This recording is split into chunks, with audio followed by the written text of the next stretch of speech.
Welcome to Manufacturing Tech Australia with Shane Williams and Paul Mason. All right, we're going to have a panel discussion with these cool peeps. I'm not going to introduce them, they will introduce themselves. But firstly, thanks for coming along tonight. If we haven't said it already, really appreciate you taking the time. I'm Janet McCool, Industry Program Manager at the Advanced Robotics for Manufacturing Hub. And I will now hand over to, you obviously already know Troy, but with that mic over there, you can introduce yourself and just, you get a couple of minutes each to say what you want about why you're here. All right, I'm Dr. Jukse Leitner. I'm a roboticist for the better part of the last 3 decades. I'm also co-founder of a robotics company. We spun that out from a university about 5.5 years ago. We learned a lot of lessons. We have a lot of bruises from doing the tech transfer and venture capital raising. But now I'm also part of Monash Robotics. I have this wonderful Monash engineering banner behind me. Happy to talk more about how we are building very advanced AI technologies for robotic systems in Australia and how we have an opportunity to turn them into advanced products, not just for Australia, but globally. And I think it's something that's probably worth mentioning, given the media news that sometimes goes slightly in the opposite direction. That will be mostly my speaking points today. Get excited about robots. Thanks. Yeah, so my name is Adam, but pretty much everyone calls me Spidey. By day, I'm a senior solutions architect at a major cloud provider. So in the evenings, I actually spend time developing new robots. The little green one down the back, Stephanie, is one of mine. Designing human-like robotic actuation systems. Nothing to show yet. And mentoring people around the place on robotics, programming, running business, to share my knowledge back to the community. I'm here today because my favorite thing in the world is community, is building networks of interesting people and being able to share knowledge between them. Hi everyone, I'm Noodles. I am the COO and co-founder of Natural Velocity. Before jumping into startup land, I had a little job of leading public sector for Google. I have seen some massive tech come through our country and through our ecosystems. And I'm going to do this side, thank you. I had the opportunity of meeting these wonderful people from the ARM Hub and seeing the value and the growth that they're trying to create in community. And we couldn't not share this opportunity with our ecosystem. So the language you'll hear continually from all of us is about community and ecosystems and access to opportunity to take us forward as a country and to give rock stars like yourselves who have that little bit of an idea that can turn into a big hella idea and really change the way that we operate around here. I'm looking forward to hearing how we take up this challenge, and we're here as Natural Velocity to support it. So thank you all for coming.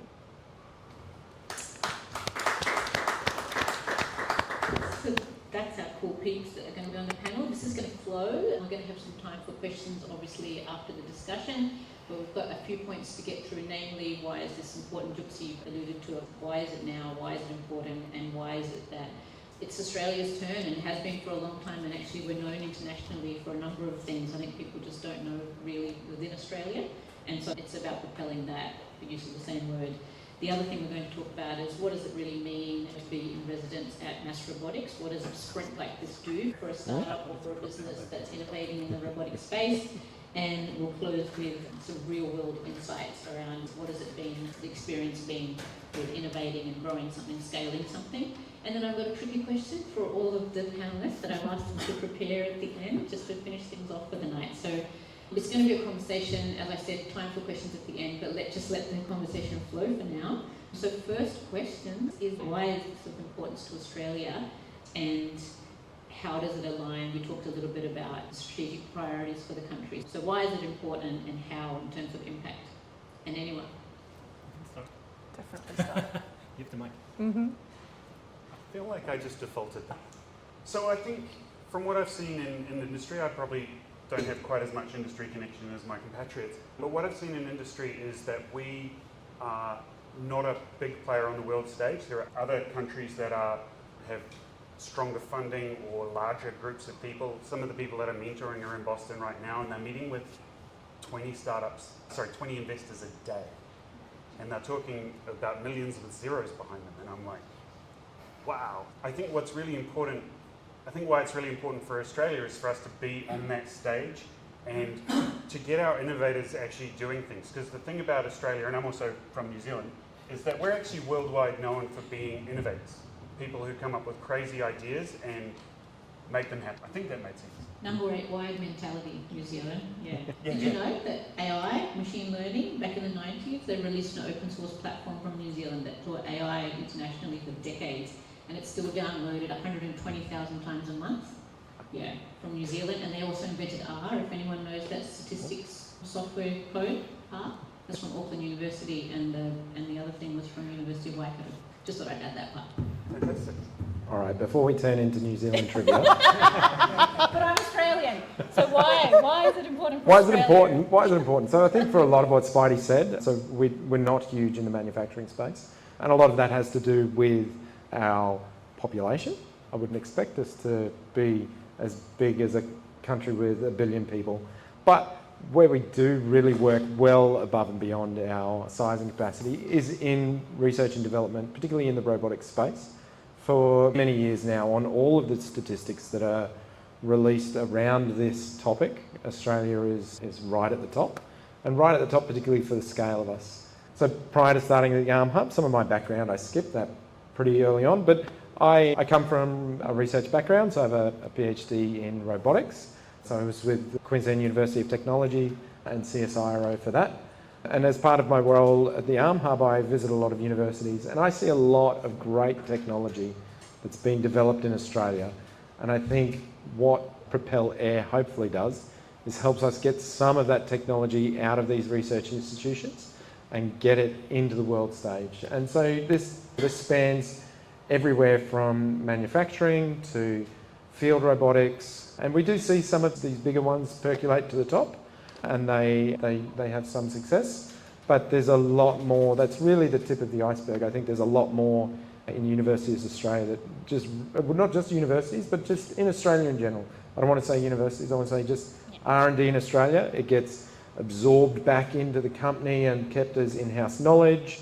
It gets left on a shelf because it didn't do exactly what we thought it would, and it would be better used somewhere else instead of pursuing that something else. We're too busy doing the thing we're doing. I think this is an opportunity, and I think that's just a pitch for Propel Air now. If you're an established company with a product that's sitting on a shelf that's useful somewhere else, consider spinning it out. Consider getting it into the world.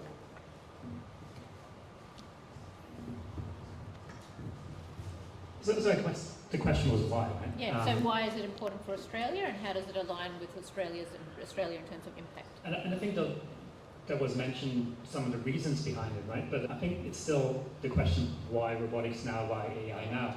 And as a lecturer, I can talk for hours about that, so I'm not going to bore you with that. But there's a massive opportunity, and Troy has alluded to that. There's so much research going on in Australia at a very fundamental level, at the applied level. But there's this massive gap.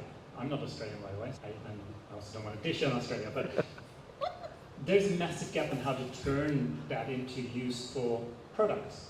And the importance right now is that we need useful products. And again, it was hinted, like the population density of Australia is very different compared to Europe, compared to US, compared to other Asian countries. So there is specific problems in Australia that we need to tackle. While you were at QT, you remember Roy Ferris's project, and Peter was involved in that too, where they were looking at electricity lines and poles that were going through thousands and thousands of kilometers of Queensland that currently still, I think, people are driving there or flying helicopters there to look at, which is a unique Australian problem, but it's clearly a problem that is worth solving, particularly if you don't find the right labor sources to do that. And it's not just everybody can climb up a pole and look at an electricity line, right? So there's a lot of opportunity to use that technology to leverage the people that we have in Australia and to solve the problems that we have in Australia. And that doesn't even talk about the Great Barrier Reef or fire hazards and other things that are happening. Just by the sheer size of Australia, I think it makes a lot of sense to understand how we can automate processes, whether in a computer or then physically. I think that's a separate discussion topic later on. But I think that's the why to me. There's so much opportunity here to solve real world problems that are somewhat unique to Australia, maybe New Zealand too, I don't know. But I think it's just a great opportunity to try to use the talent pool that we have, and maybe we'll go and talk about that later as well, to actually make significant impact to us as a community, to us as a society. All I'd say is we are a very complex people as Australians, but our economy is very simple. We dig shit out of the ground and we sell it to other countries. Thank God that is not Australian. But yeah. Outside of mining, the second biggest industry we have is research, and I think we do it really well. And I think there's a great opportunity through Propel Air for the up-and-coming researchers who want to have fun with robotics to get a real opportunity to launch that. And on the flip side, I think there's also an opportunity for those epic people who are doing great things in industry and are thinking about stepping into robotics and doing things full-time that could have some great fun, Adam, in a program like Propel Air, and really provide some great opportunities to take ideas forward. I'm going to throw an extra question in there now just to mix things up. Why robotics and AI? Why not just robotics? Like, what's this intersection between robotics and AI? What's that opportunity? Go hard or go home. Seriously, the opportunity for us, look at Steph in the corner. It's a really great start. It's the opportunity for us to solve problems, not just with a point solution, but there is so much that robotics can help with us. And as Troy spoke earlier in like the things that we're looking for through Propel Air, it's an action and an outcome. It's not just a thing. So if we have ways of delivering medicine to someone who is stuck, and small weight things that could move around a little bit more. There's lots of ways that we could use robotics and use AI together to really take us forward as a country and grow opportunities for us. And we're here at Natural Velocity, is everything we're about. So yeah, just don't give me a microphone. I'm going to keep going on Any this. other takers for the why robotics and AI intersection? You? Oh no, Use just I'll the wait for the mic holder. Oh. Again. I'm going to take that one. Yeah. Go. So I did an AI degree before it was, well, before the current hype. There's lots of hypes, and it was called information engineering. I think that's a way better description of what it actually is that we do in AI than AI. I think that's a side note. But I think, absolutely, I think there's just a momentum behind robotics. And yes, everybody says hardware is hard, but I think it's just an excuse. Good things tend to be hard. But there's just so much commodity hardware out there, right? Look at that robot there, or look at lots of robots that you see, whether it's burger flipping robot or chicken frying robot, and what's it called, Sam, in the city that has one. There's lots of commodity hardware there, and they do automation really well because we've been doing this for like decades, literally 5-6 decades of automation. We know how to build systems that automate processes. What we now see is that all the simple tasks have been automated, but there's so many more tasks we would like to automate, but they require some reasoning, and I put that in air quotes, reasoning, about the world around them. They need to see things because things keep changing. They need to understand how to pick up a thing, or how to put a thing down, or how to drive to a thing. And that all involves some information, usually from the sensors that comes in, that needs to be processed. And at the same time, the last decade, we've seen so much progress on Jetsons from NVIDIA I mentioned, compute power, data that comes in. The price of a camera, like, I don't have my phone on me, but like I have 3 cameras on me most of the day, right? They're 50 cents a pop. They're ridiculously cheap compared to 30 years ago when you paid $10,000 for a camera. So there's so much data out there that we can actually do something with it, but we need statistical models or machine learning or AI, whatever you want to call it, to make sense of it all. And now we can actually put these things together, as we discussed as roboticists about 75 years ago, what we would like to do, we can finally do. But we are only probably like 5,000, 7,000 roboticists in the world, so we need all of you to actually come up with a really good idea on how to put these things together, because there's 1,000 more problems than there's people solving it. So I think that's why now, why robotics and AI, because each one of those individually have done really cool stuff, but if you put them together, you can solve real big problems that are really important to us. So I think to expand on Yuxi's point there, so AI and robotics goes through waves of popularism. So like when I got into this sector, so I come from construction before I got into robotics.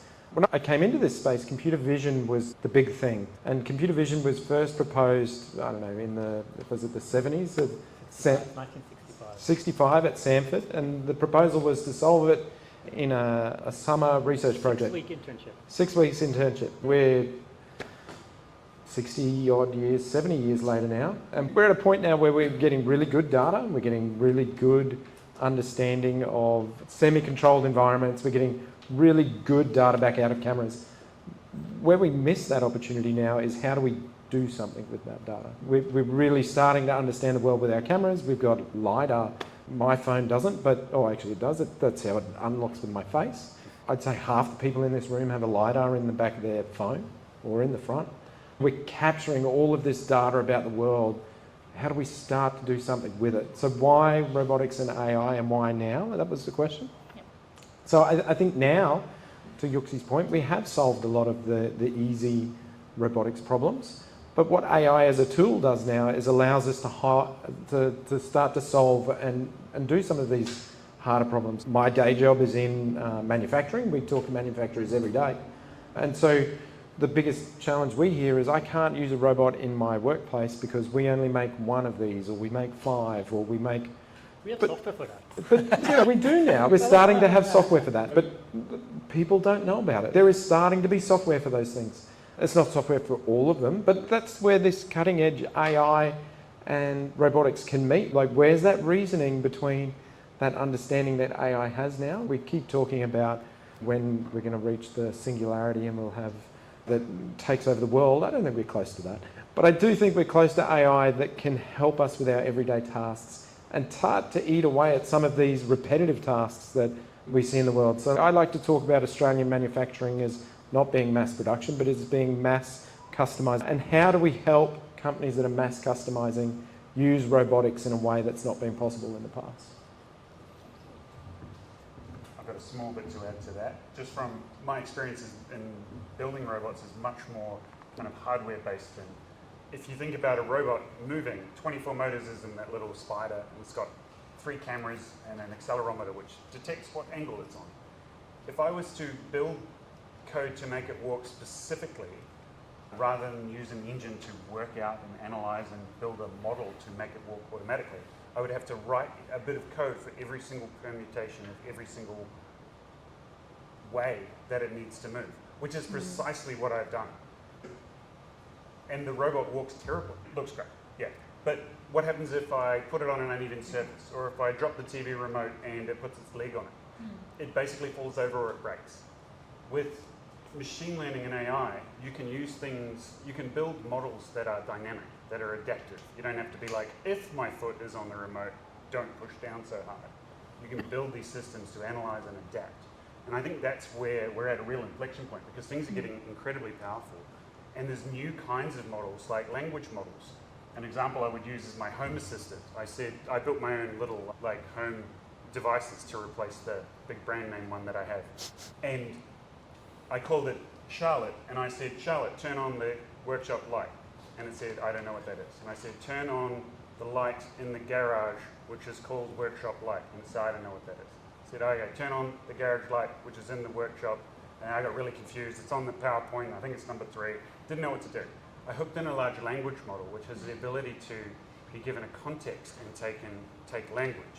And it went, he said workshop, he said the only thing that actually has anything to do with that is some deep chain down in workshop, garage, blah, blah, blah. And it just turned it on. Language models allow us to interface with machines in a way that greases the gears, so to say, with communication. That's where I'm at. With the advancements of AI and machine learning, we can make robots better without actually building them better necessarily. Perfect. Thank you for that. The Hub AI Adopt Centre is one of 4 centres in the country. And just to explain where Propel AI came from, we identified, we said in the proposal that we'd identify an opportunity and then run a challenge for 2 years. And that is the opportunity that we found, the intersection of robotics and AI, exactly the reason behind that being as just said.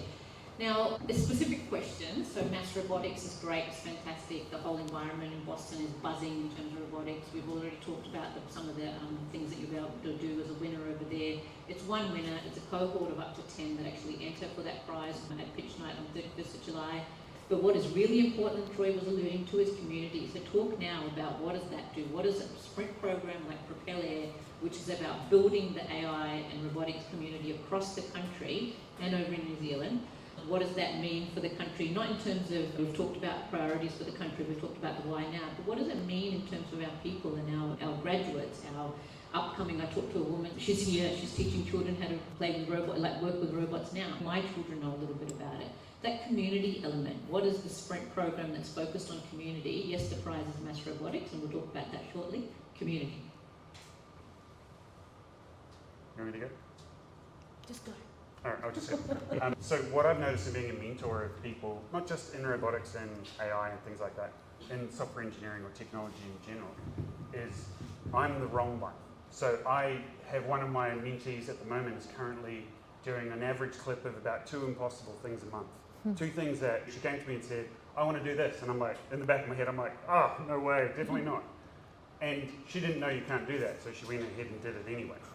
And that is absolutely massive to me, because I have considerable experience in technology, and how can this person who's been around for 20-something years less than me, just absolutely devastate my knowledge of how stuff works. So I think it goes both ways. I think community is really good by bringing people with giant experience or large experience to people with less experience, and also bringing that cross-pollination of ideas and inspiration, which is the thing that really fuels me, to make new things and to find different ways to do things. Very blurry. Yeah, look, I think that's it. It's diversity. Bringing these communities together. So, at the Arm Hub every week we have a stand-up. We encourage the university researchers locally or visiting to join. We encourage all of the startups, scale-ups and otherwise in our shed to join. And the amount of ideas, projects and so forth that come out of just those 30-minute meeting once a week is amazing. We have companies visit. We had a company visit from Tasmania the other week, and they develop a specific motor driver for an underwater robot that's being built down there. We have a company in the shed at the moment that's building a Strataship to float around at 20k up and monitor bushfires and the sorts.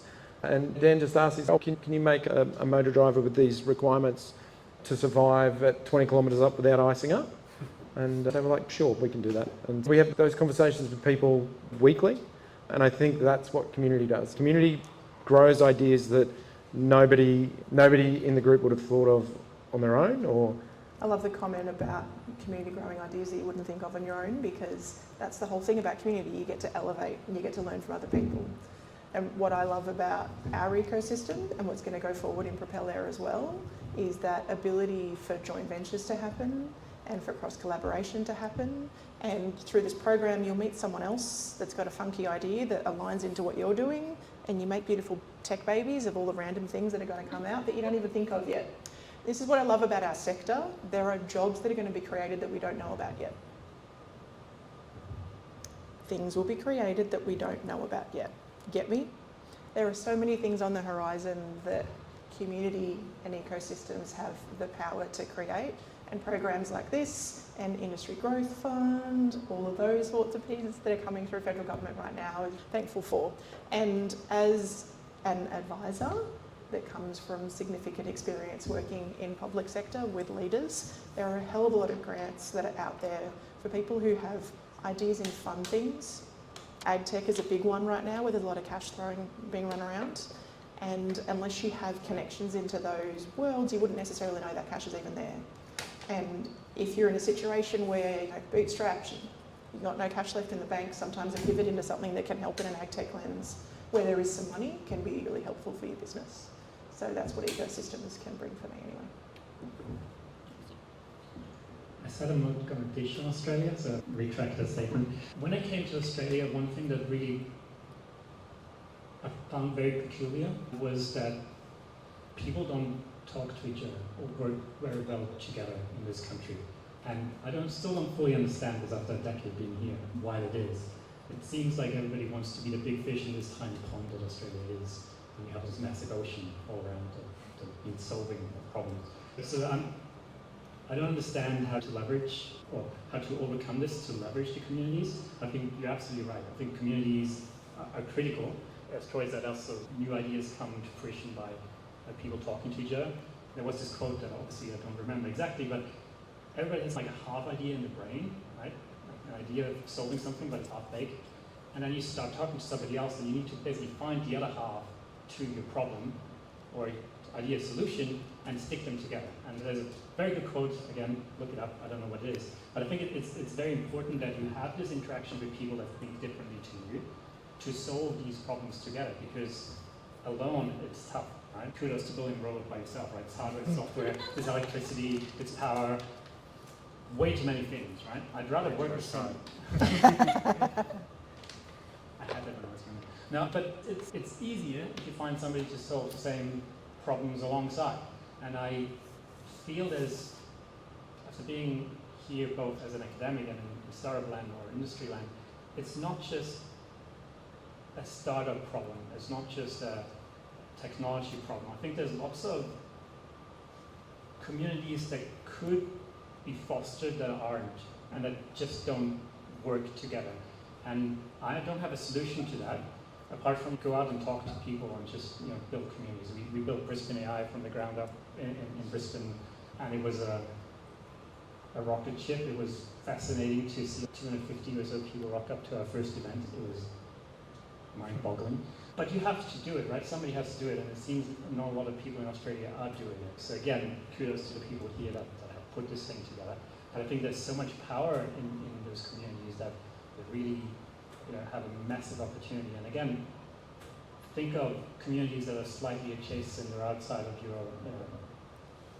area of expertise or interest even, right? Just, AgTech was mentioned.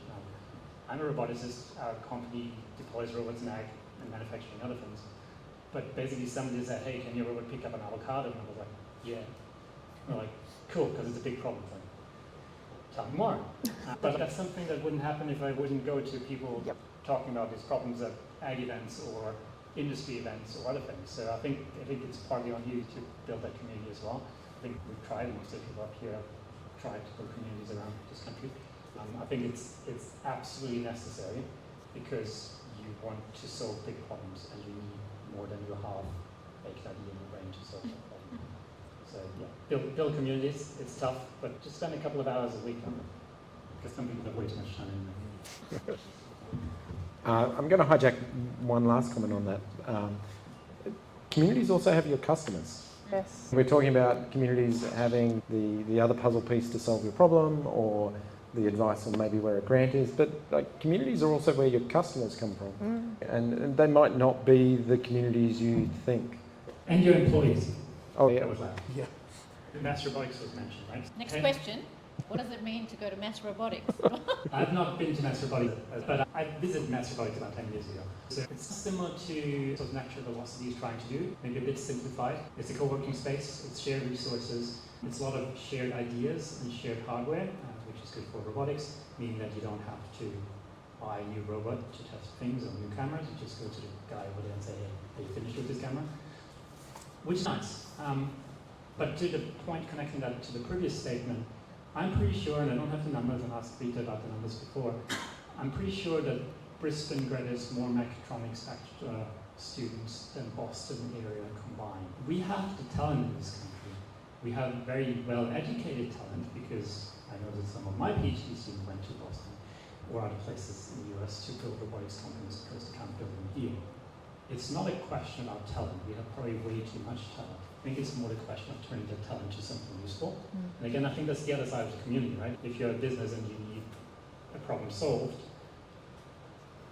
go and ask people about it. I'm wearing the hat of university here as well. We work with industry. I'd love to work a lot more with industry. I did my PhD in Europe, and it's a lot more common there to get an SME and say, hey, I need a PhD student for 6 months to solve this problem for me because I need to be competitive in the international market, right? And I have not heard that once from an Australian in the 10 years that I'm in here. I think there's some education that's probably on the academic side for us to communicate what we actually do as an industry. But if you go to the community events, don't be shy about your problems. Right? They will keep you up at night anyway, as we all know when you run a business, right? Why not share with somebody who might actually have the other half of that solution in their head that actually can help you? Long-winded answer, why mass robotics? Because it's a cool community, but I think we can build the same community here, and I hope that whoever goes to mass robotics in October comes back and says, I want to build big robotics or whatever deep will. Natural velocity robotics. Naturalvelocityrobotics.com. That's the part of the next question is, mass robotics is great, and we're very thankful for NVIDIA and Mass Robotics coming on board as collaborators. Mass Robotics is actually a core partner, but we do have our network of 28 partners around the country for the Arm Hub AI Adopt Centre, and then of course we have the unique model, out of those partners there are 4 or 5 innovation hubs like Natural Velocity. So I think if we can do it, the unique model that the Arm Hub has that brings together industry solutioning and academia and research together in a way that it's not elsewhere. It hasn't been done elsewhere in Australia, but through our partner network now, we're growing that around the country. But what I wanted to get to was, it's in Boston, the team goes over there, it sounds like the team's going and not coming back. We need to learn, we need to bring that back. Even today, in another event that I was at, it was the same words that I hear over and again. We have to build sovereign capability. Troy and I visited university labs, and the biggest complaint was when we get the robot from overseas, we don't know how to fix it, we don't know where it goes, we have to send it all the way back to another country. How do we do that locally? So that's what we're trying to build, sovereign capability. Mass robotics, is cool, but I think everything that you guys have just said there now about the community, and the most important part about sovereign capability is what Troy was alluding to, is after you've done how does supply and demand come together. So that's what we're about. It's about finding its product market fit is actually one of the core programs that the teams will be run through in the program. So how do you actually find and attain and procure from a demand side? How do you procure from local suppliers, and how do you build those relationships, and how do you scale is a key part. So I don't know how we're going for time about food coming. We're way over. Yeah, okay, that's what I was going to say. So I'm just going to jump to the last question because we've covered the one about the challenges. Thank you, Juxi. So the question that I have for each of you, and I suppose homework, what's one thing Australia needs to prioritise to become a global leader in robotics? One thing from each of you. It'd be cool to have a different thing from each of you, actually. Let's see.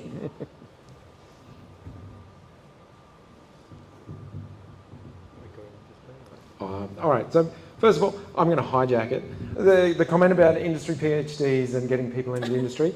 If you are in industry, the government is pushing this at the moment. Like, it's $10,000 a year and you get a whole PhD student to work on an area that you're interested.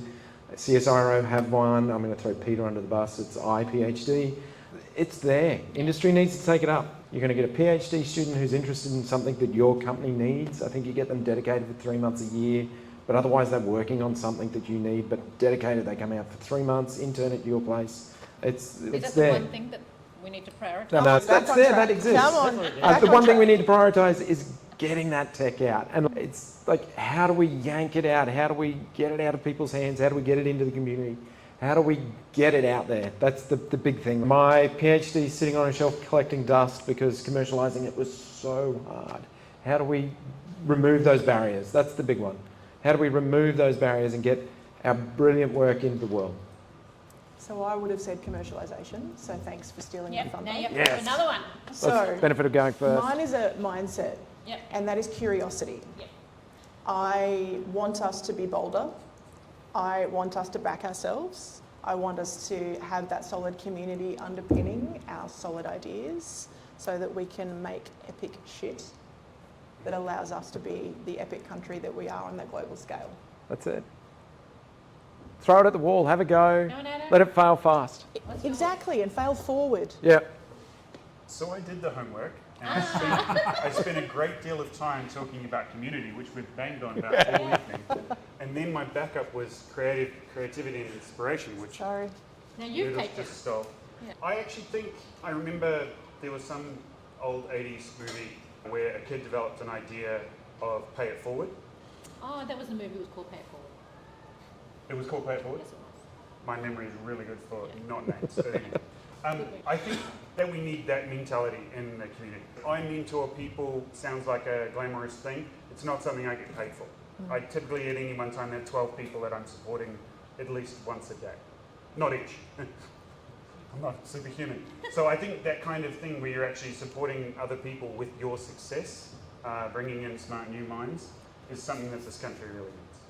I did not do the homework, but I'm academic, so I can make it up as I go. That's only part of you. I did think about it. So I think there's, for me, 3, I know you said 1 point, but hear me out. There's 3 points. And one is from a government point of view, right? I think what can we do from a government agency, large organization point of view, fund risky stuff, right? Give money to people trying out things. You need to not just fund fundamental research, which is by default risky, but you also need to give money to the tech transfer and commercialization part, because academics are really good at thinking about a problem.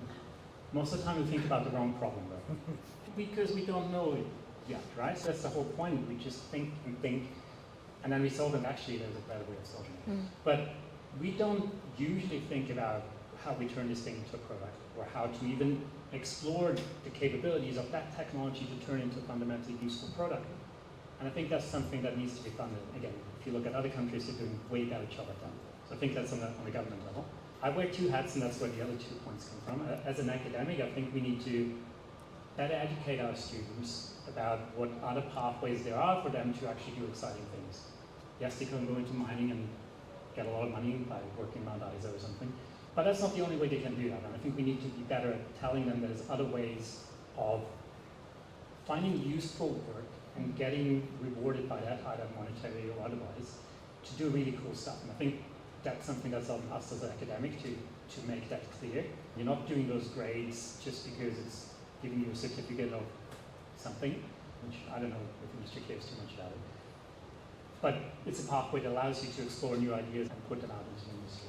And the third and last one, as a founder of a company, I think what we all can do is actually take the risk ourselves and do something. Start a business. Register an ABN, it's like $1,200. It sounds little, sure, it's maybe a lot more if you're a PhD student. That's on, $25,000 a year. Yeah. Register an ABN, go out there, try something. Play with data, talk to people, like roboticists, right? I didn't know how to talk to a farmer, but farmers like to have a yarn, and we just keep talking, and there's so many problems in half an hour that he told me when I'm like, oh, actually this could be something that some technologies could help with. Just go out and talk to people. Most of the people actually are willing to talk about the problems that we have in business after being aware that you're actually there to listen and not just sell them crap, which they usually get attacked by people that sell them a lot of really not particularly useful things. I don't know, I haven't met a farmer who doesn't have a drone. But I've also not met a farmer that uses a drone for something useful. Third part, on you all here, go away and think of something to do. Maybe start a community, start a meetup group, start a business. Join a meetup group, sure. So I'm thinking proactivity is something. Speak at one. Speak at one, even better. Mentor, play around with code, talk to the person next to you and ask them what they do. I think that's something we all can do where we can't blame the government or not having the right degree or something else for doing that. Sorry, 3 points.